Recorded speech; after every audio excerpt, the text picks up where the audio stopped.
cette invitation. Merci à vous aussi. Merci pour l'intérêt que vous avez pour le Pérou, pour l'archéologie péruvienne. Merci aussi pour votre présence. Alors, dans cette conférence, j'aborderai un thème qui a toujours éveillé l'intérêt des spécialistes et qui a constamment fasciné le grand public. Il s'agit, comme l'indique le titre de la conférence, des fameux géoglyphes tracés sur les pampas du territoire désertique péruvien. Donc, pour comprendre la fonction et le rôle des géoglyphes, il est tout d'abord important de les situer dans leur contexte culturel. C'est pour cette raison que je vais commencer ma présentation par un essai de définition des cultures Paracas et Nazca. Mentionner la culture Paracas évoque l'originalité technique et esthétique de splendides textiles polychromes et une céramique d'une grande finesse. Mais les Paracas furent aussi d'ingénieux architectes utilisant des matériaux simples comme des adobes, comme des remblais, des blocs d'argile sédimentaires. Ils ont bâti des pyramides, des plateformes et des temples. Ils ont également laissé des géoglyphes dans la vallée de Pisco, par exemple, de Ica et de Palpa, antérieurs aux fameux géoglyphes de Nazca. Une autre manifestation importante et caractéristique des Paracas fut l'exercice de la médecine et en particulier les trépanations crâniennes. Ils pratiquaient aussi, comme bon nombre de populations andines anciennes, la déformation crânienne, comme on peut le voir ici sur ces images. La culture Nazca. La culture Nazca se distingue aussi par sa céramique fine et polychrome et par ses beaux textiles brodés et peints et les célèbres géoglyphes tracés sur les pampas, les fameux puquios, les galeries filtrantes souterraines, les pyramides du centre politico-cérémoniel de Cahuachi en font aussi une des civilisations précoloniales, c'est-à-dire avant l'arrivée des Espagnols, les plus remarquables du Pérou. Autre caractéristique des Nazca est la pratique de la tête trophée. Alors, pour revenir à notre thématique, pour revenir à propos des géoglyphes, je vais aborder à présent une question importante qui demeure au cœur du débat. Pourquoi a-t-on tracé ces lignes et ces figures? Quel était leur sens et leur fonction? Alors, bien que chronologiquement les Paracas précèdent les Nazca, je vais commencer par les géoglyphes Nazca. Pourquoi? Parce que c'est les mieux connus auprès du grand public. Mais après, donc, j'aborderai les géoglyphes Paracas en insistant sur les géoglyphes qu'on a documentés et enregistrés dans le cadre de notre programme. Et je finirai par les récentes découvertes d'autres collègues travaillant à Nazca, mais aussi dans d'autres régions péruviennes. Donc, on va commencer par les géoglyphes Nazca.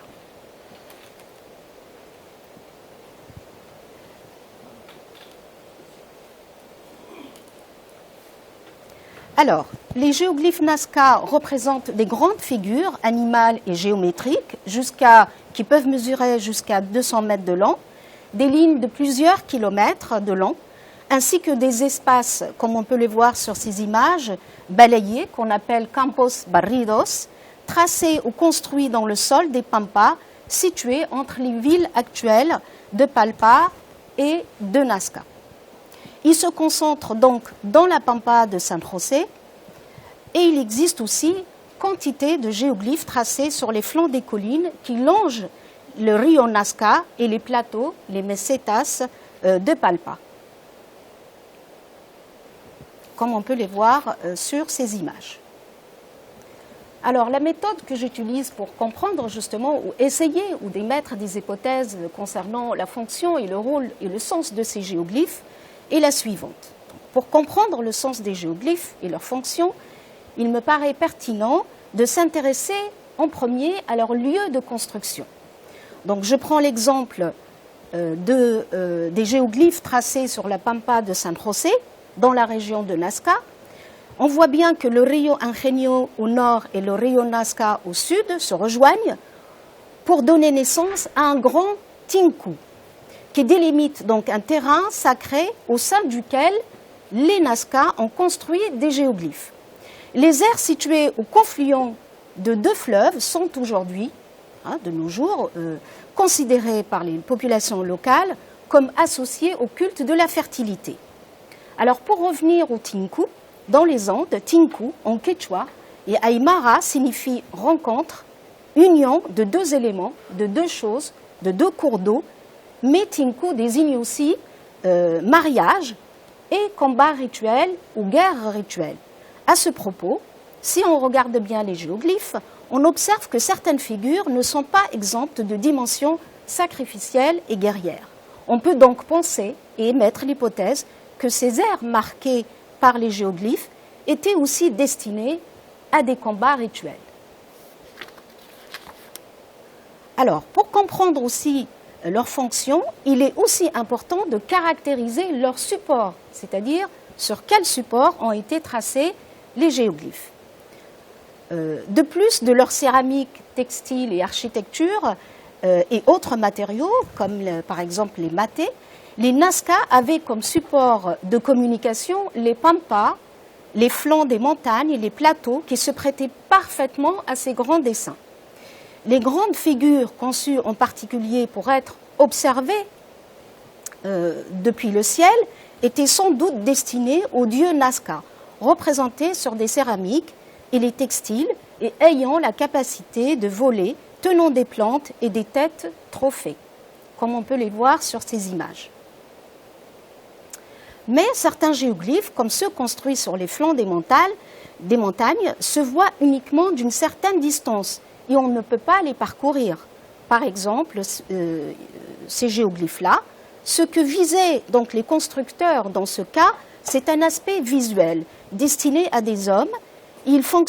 Ces géoglyphes-là fonctionnent en quelque sorte comme des panneaux publicitaires destinés à ceux qui parcourent les pampas. Pour comprendre leur sens aussi, il est intéressant de s'intéresser au matériel qui a été découvert sur ces géoglyphes. Parce qu'on parle beaucoup de ces géoglyphes, mais on oublie souvent le matériel qui est associé à ces géoglyphes. Ce qu'on observe, c'est une céramique brisée sur place qu'on peut facilement reconstituer, qui a souvent été découverte sur les géoglyphes, comme on peut le voir sur cette figure. Et ont été aussi découverts des petits temples, des autels dans lesquels ont été déposées des offrandes. Les fouilles de ces structures, donc on a fouillé certaines structures associées donc à ces géoglyphes, ont révélé le même matériel archéologique découvert par exemple à Cahuachi ou à Animas Altas et d'autres établissements qu'on peut voir ici comme des pendentifs, des perles, des restes de textiles, des épis de maïs, etc. Donc on peut penser que les géoglyphes servent de lieu de réunion lors desquels ont été conduits des rituels et des cérémonies périodiques. Donc les géoglyphes figuratifs tracés d'une seule ligne, comme dans ce cas-là, et dotés donc d'une entrée et d'une sortie, étaient réservés aux danses et aux marches rituelles. En les empruntant, les acteurs dessinaient des figures vivantes pour communiquer avec leur divinité. Donc imaginons qu'il y a des gens qui sont en train de marcher sur ces géoglyphes et ça fait une sorte de figure vivante qui bouge, qui est visible du ciel. Dans une autre structure, je n'ai pas les images ici, mais dans une autre structure a été découverte une fosse dont la profondeur indique un poteau qui devait mesurer plusieurs mètres de hauteur. Associé à un textile, donc il faut imaginer qu'il pouvait être associé à un ruban ou à un textile, il était visible de loin.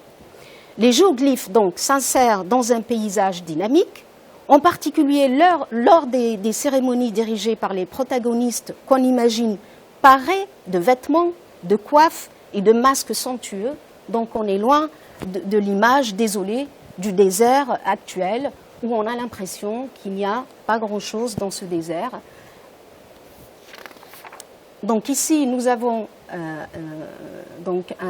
une image d'un textile qui représente donc ces personnages parés de costumes somptueux, de masques et qui exhibent aussi des têtes trophées.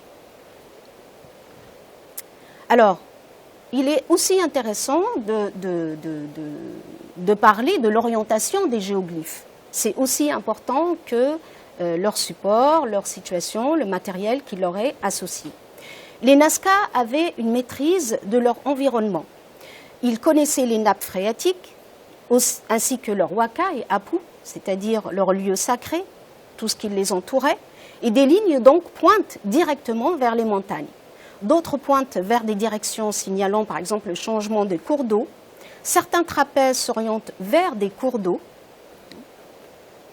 Et certains géoglyphes étaient connectés aux établissements et aux cimetières. Par exemple, les géoglyphes de la Pampa de Atarco, comme on peut le voir ici, je vais revenir sur les autres images, sont reliés au célèbre site archéologique de Cahuachi, principal centre politico-religieux des Nazca. Donc on voit, si on regarde bien, et si on oriente les géoglyphes, ils s'orientent vers les monuments les plus imposants, ce qu'on appelle la grande pyramide et le grand temple du site archéologique et de l'établissement de Cahuachi qui est fouillé par une équipe peruano-italienne depuis les années 80 sous la direction de Giuseppe Orefici. Comme je le disais tout à l'heure, les géoglyphes s'orientent aussi vers des lieux importants. Ici, par exemple, on a ce qu'on appelle la grande dune, Cerro Blanco, et on a des géoglyphes qui s'orientent vers le Cerro Blanco. Donc là, je n'ai pas le temps de m'étendre sur les mythes autour de ce lieu. Les mythes aussi peuvent nous expliquer la fonction et le sens des géoglyphes. Donc vous pouvez trouver ça, bien sûr, dans des publications en ligne. Et comme mon temps est limité, donc je passe sur ce point. Alors, les géoglyphes aussi sont orientés vers des points d'eau, comme je le disais tout à l'heure. Donc, qu'est-ce qu'on pourrait dire? On peut dire que certains géoglyphes aussi peuvent constituer des chemins. Un exemple donc parlant est le site de Cahuachi, qui est relié à un autre site de la Ventilla, qui mesure à peu près 11 km. Et donc, on a deux établissements nazca importants qui sont reliés par ce géoglyphe. Donc, que peut-on dire sur la fonction des géoglyphes? Les géoglyphes témoignent donc d'une dynamique religieuse, mais aussi fonctionnelle. Ils constituaient donc des repères dans le désert qui guident les marcheurs ou bien les caravanes de Camillidés, par exemple. Voilà en ce qui concerne les géoglyphes Nazca. Et là, je vais passer aux géoglyphes donc des Paracas. Alors, en règle générale, les géoglyphes Paracas sont des dimensions moins imposantes. Les plus connus sont ceux tracés sur le flanc des collines de l'Ipata. Et la plus grande figure représente l'être aux grands yeux circulaires qu'on appelle el Ser Oculado, qui est une figure emblématique des Paracas. D'autres sont moins connues. Et elles ont été gravées, donc, enfin, des lignes ou des figures ont été gravées sur ce qu'on appelle Cerro Lechuza, dans la péninsule de Paracas, et à Cerro Pico, dans la vallée de Ica. Sur ces images, il y a la représentation donc, des géoglyphes sur le terrain, mais aussi une reconstitution de ces géoglyphes qui ont été beaucoup étudiés, par exemple, pour les géoglyphes que j'ai présentés ici de l'Ipata, donc c'est conservé, étudié par mon collègue archéologue péruvien Johnny Isla. Et ici, une partie donc, des géoglyphes que nous, avec mon équipe, on a documenté, enregistré et qu'on a bien sûr documenté avec le GIS, avec une équipe à l'UHESS, dont Éric Mermet. Et on a aussi un travail important d'un archéologue péruvien de l'université de Ica qui s'appelle Robin Garcia, qui a aussi travaillé et beaucoup étudié les géoglyphes Paracas. Alors, en ce qui concerne nos géoglyphes, les géoglyphes que nous avons prospectés se situent dans les pampas qui longent les deux rives de la vallée d'Ica. au nord et au sud du complexe archéologique Animas Altas, établissement donc majeur des Paracas, daté entre 500 avant notre ère jusqu'à 50 à 100 de notre ère, et en général, ils apparaissent comme sous forme de lignes, de champs dégagés, et rarement sous forme de figures. Donc évidemment, ils sont beaucoup moins impressionnants pour le grand public, mais ils sont aussi intéressants parce qu'ils nous donnent vraiment des informations et leur analyse et leur étude permet justement ouvre des perspectives pour expliquer le sens et la fonction de tous les géoglyphes qui ont été tracés en réalité sur toute la côte péruvienne, mais qui ont été au fur et à mesure détruits par l'avancée agricole au départ et par la suite par l'avancée urbaine, plus toutes les destructions même actuelles sur certaines lignes qui se trouvent à Nazca. Nous avons observé dans notre analyse et étude que certains géoglyphes pointent vers des chemins naturels, praticables, qui facilitent l'accès à Animas. Et cette carte, donc, elle mesure la pente, le degré de la pente, pour voir quels sont les accès et les chemins qui peuvent relier des sites archéologiques à des lieux sacrés. Par exemple, les montagnes qui sont des Huacas et des Apu. Alors, on aborde souvent la part rituelle des géoglyphes, qui est certes présente, comme on a pu le voir. Parfois, on mentionne leur côté pratique et fonctionnel en les définissant de chemins ou de repères qui guident les transhumants et les caravaniers de l'amas. Mais on évoque rarement la dimension politique et territoriale. Et c'est ça, c'est ce qu'on a essayé de comprendre dans le cadre de notre programme. Donc, comme je le disais tout à l'heure, l'analyse des géoglyphes découverts et documentés dans le cadre de notre programme archéologique Animas Altas nous donne des pistes intéressantes sur le rôle des géoglyphes de la vallée d'Ica, de la section basse de la vallée d'Ica, mais ils ouvrent aussi des pistes de réflexion intéressantes concernant donc les autres géoglyphes. La même méthode est pratiquée, donc l'étude de la localisation, le support, l'orientation de ces géoglyphes, et qui nous a permis de reconnaître 3 groupes. On a en premier donc les lignes du groupe qu'on a appelé Cerro Brujas, qui sont orientées d'une part vers les collines des établissements et des cimetières et d'autre part vers la vallée et la rivière. Et je voudrais souligner ici le caractère local du territoire sur lequel ont été tracées ces lignes, celui du bassin de Cayango et d'Animas. Donc ces lignes sont tracées sur un territoire local du site ou de l'établissement de Animas. Puis nous avons un autre groupe qu'on a appelé géoglyphes de Tres Piramides, qui sont situés dans une zone de transition inter-bassin, c'est-à-dire entre Cayango, où se trouve Animas, cet établissement, le grand établissement Paracas, et Samaca.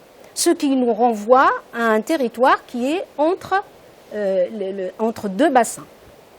Et puis, enfin tout est intéressant, mais on a un 3e groupe de géoglyphes qui est vraiment très intéressant, ce qu'on a appelé le groupe Lomo Largo, dont les géoglyphes sont situés dans une zone de transition entre Ica et Nazca, ce qui nous permet de souligner le caractère interrégional du territoire dans lequel se trouvent ces géoglyphes. Donc c'est vraiment, on a une notion politique et territoriale de ces géoglyphes que je vais expliquer.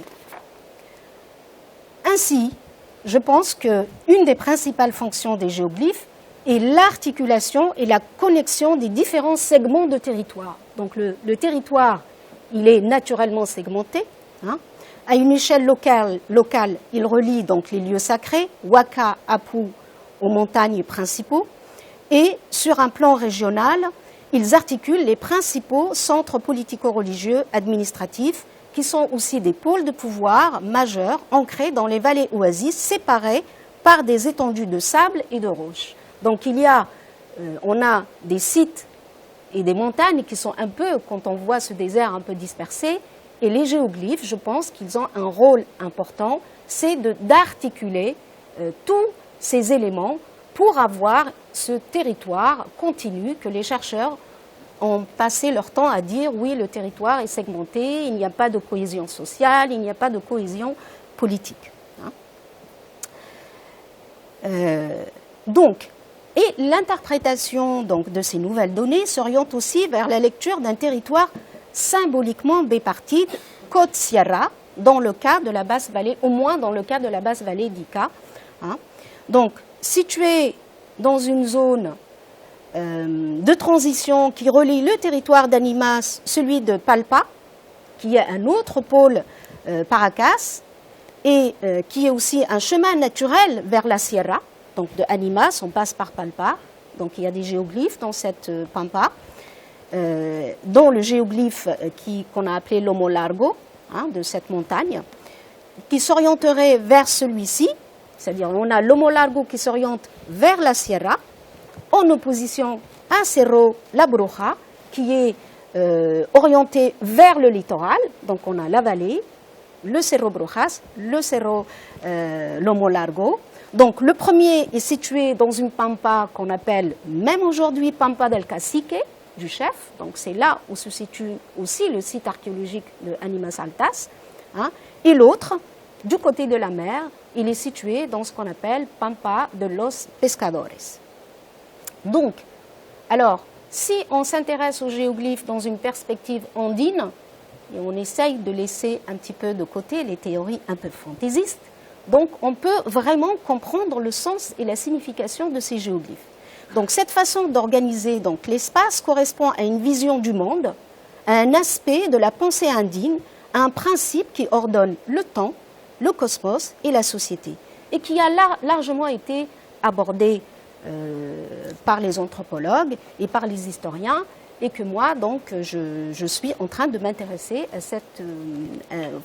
j'ai aussi une formation, comme je suis fille de l'école des hautes études, donc je m'intéresse aussi à l'anthropologie, et l'anthropologie m'aide beaucoup. Enfin, j'ai mes données archéologiques qui sont vraiment importantes pour moi. Je commence par mes données archéologiques, et après, je vais un petit peu puiser dans l'anthropologie, l'histoire, et surtout cette vision andine de penser l'homme, l'animal, la nature, le paysage, les montagnes, etc.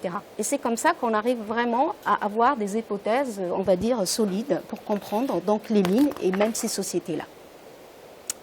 Alors, pour moi, les géoglyphes fonctionnent aussi comme des marqueurs territoriaux. On s'approprie des lieux, en les balisant avec des figures et des lignes, et en effectuant des rituels et des cérémonies. Donc l'élite Paracas et Nazca légitime son pouvoir sur un territoire qu'elle exploite aussi économiquement. Il ne faut pas oublier aussi cet aspect-là. Il ne faut pas oublier que ces collines aussi, qui sont aussi des lieux sacrés, abritent des ressources importantes, de l'argile, des pigments minéraux qui ont permis le développement d'une architecture essentiellement en argile et d'une fabrication de céramique d'une grande variété technologique et stylistique. Donc les pampas tracés de géoglyphes figuratifs et géométriques, encadrés par des tinku, comme on a vu tout à l'heure, et des collines, se transforment donc lors des processions et des cérémonies festives en des lieux donc rassemblant divers groupes qui habitent les différentes vallées. Donc ce sont des lieux de cohésion sociale aussi. Donc politique, c'est un peu difficile avec le matériel qu'on a de le dire, mais au moins une cohésion sociale.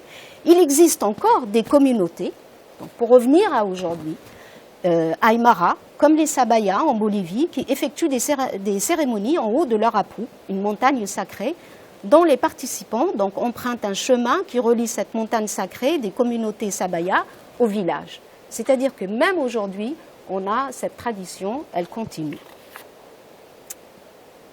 Voilà en ce qui concerne en fait les géoglyphes qu'on a documentés, enregistrés dans le cadre de notre programme.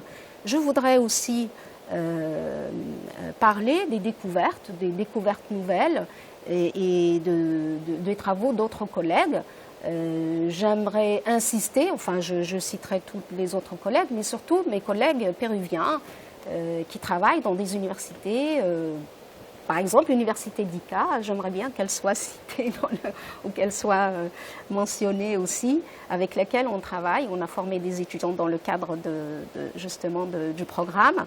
Et donc, comme ils n'apparaissent pas vraiment beaucoup dans la presse, donc j'aimerais bien parler de leur travail ici. Voilà. Donc récemment, d'autres géoglyphes ont été repérés dans la région de Nazca. Donc vous avez, à l'automne 2020, un géoglyphe en forme de félin a été découvert.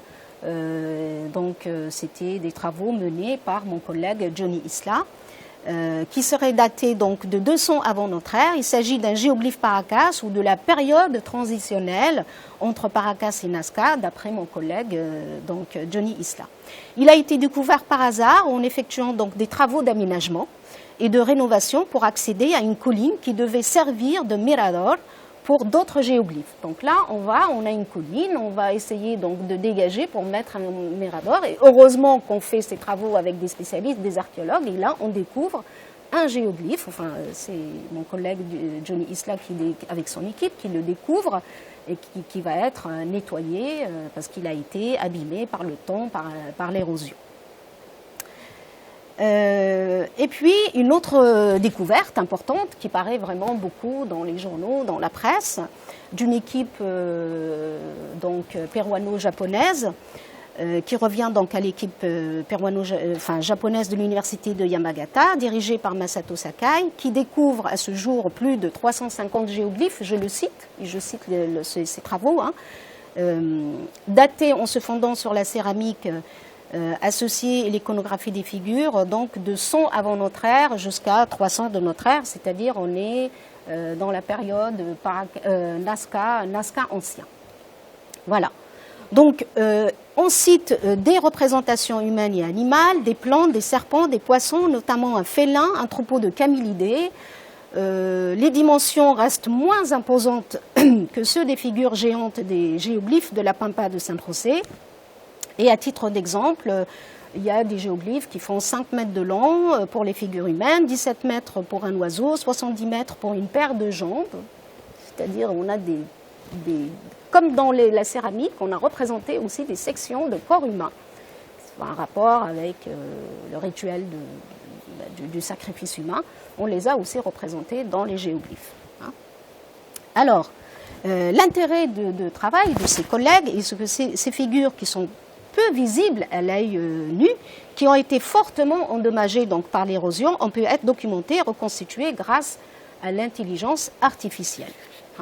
Donc, et d'autres dont on parle très peu dans la presse, que je vais montrer ici, par exemple la découverte par des archéologues péruviens dans la vallée de Ingenio, par Omar Bendessou et son équipe et ses étudiants de la vallée d'Ica, et dans la vallée de Casma. Là, on quitte la côte sud et donc on va vers le nord. On a aussi des géoglyphes qui ont été découverts par un collègue archéologue qui s'appelle Ángel Sánchez et son équipe, donc avec les mêmes présentations sur les flancs des montagnes. Et bien sûr, je voudrais rapidement, parce que mon temps est fini, je pense, parler de l'usage des technologies actuelles appliquées à l'archéologie. Donc, l'usage du drone, qu'est-ce qu'il nous permet? Il nous permet donc la découverte de nouveaux géoglyphes, et ce depuis 2018.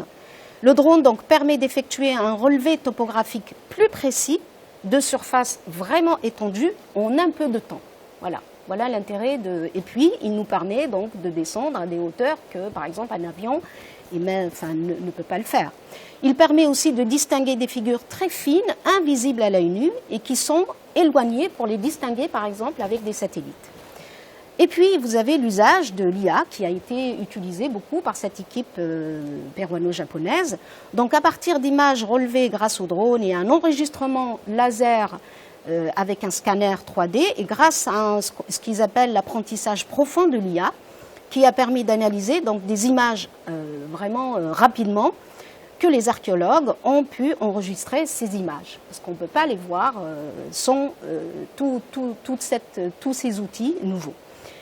Et donc, actuellement, ces chercheurs tentent de comprendre la distribution de ces figures afin d'élaborer, donc sans doute, une cartographie complète en utilisant ce qu'ils appellent IBM Pair, Géoscope, une plateforme, donc intelligence artificielle, hein, du centre de recherche IBM, donc qui travaille, qui s'appelle Thomas Watson, pour analyser les données spatio-temporelles 3D rapidement et efficacement. Donc le travail de tous ces collègues et le travail de tous les archéologues et nos travaux donc, à l'INAS permettent aussi de conserver ces géoglyphes. Donc de les documenter, parce qu'on ne peut pas savoir ce qui peut se passer, on peut avoir des catastrophes naturelles, etc., mais on peut les documenter, on a au moins des archives et des documents sur ces géoglyphes. Alors, et puis, donc là je fais la transition, et puis vous avez un géoglyphe qui a été beaucoup contesté au départ, de Caral, qu'on peut dire que c'est le plus ancien géoglyphe, le fameux site fouillé par notre collègue Rouchadi et son équipe. Et c'est un géoglyphe, pourquoi pas. Si on a des images beaucoup plus petites, on peut les définir comme des géoglyphes. Celui-là aussi, c'est un géoglyphe pour moi. Voilà. Donc je finis avec ça. Et pour conclure et revenir au sens de la fonction de ces géoglyphes, on sait qu'on est face à une manifestation inventée par les populations qui maîtrisaient des constructions monumentales. Donc les gens qui s'intéressent à la construction disent mais pourquoi, mais comment on a fait ça? Ce sont des sociétés sans écriture, etc., etc. Voilà. Donc moi je pense que la complexité de ces géoglyphes, elle est plutôt dans la façon de mobiliser, d'avoir donc une cohésion sociale, politique, une économie prospère, pour pouvoir mobiliser donc des gens à participer à des rituels, et ce sur plusieurs siècles. Et donc la complexité des géoglyphes, elle est plus dans cet aspect-là que dans leur aspect, par exemple, que dans leur construction. Voilà.